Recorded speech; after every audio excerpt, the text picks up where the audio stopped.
Hello students, so আজি এই ভিডিওত আমি ডিসকাস কৰিম সায়েন্সৰ কাৰণে কিছুমান কমন কোৱেশ্চন এই বছৰ আহি থকা হাফ ইয়াৰলি এক্সামৰ এই বছৰ কেনেকুৱা প্ৰশ্ন আহি আছে তাকে লৈ ডিসকাস কৰিম। তো ইয়াতে মই সেকশন বি টো ডিসকাস কৰিম দুখনমান কোৱেশ্চন পেপাৰ তোমালোকে চাই যোৱা। ইয়াত দেখুৱা কোৱেশ্চন পেপাৰখিনি খুবেই ইম্পৰ্টেন্ট আছে, মই দুখন কোৱেশ্চন পেপাৰ লৈ আহিছো।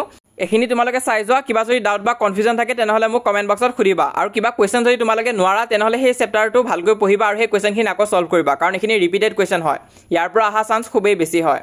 আৰু চাই যোৱা, আৰু সায়েন্স এক্সামৰ কাৰণে সকলোকে অল দা বেষ্ট।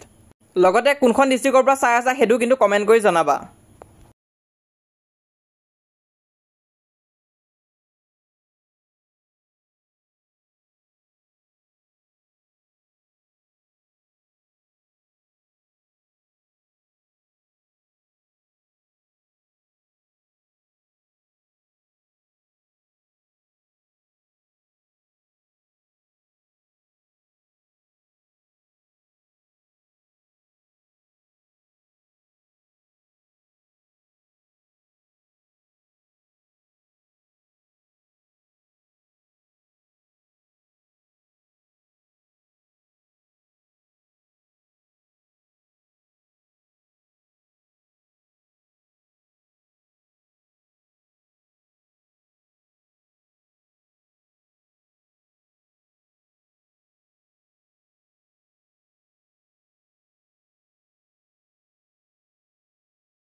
তো ইমান আছিল আজি এই ভিডিওটোত, কিবা ডাউট বা কনফিউজন থাকিলে মোক কমেন্ট বক্সত খুদিবা, নোৱাৰা কোৱেশ্চনখিনি আকৌ প্ৰেক্টিছ কৰিবা আৰু সায়েন্স এক্সামটো ভালকৈ দিবা। All the best.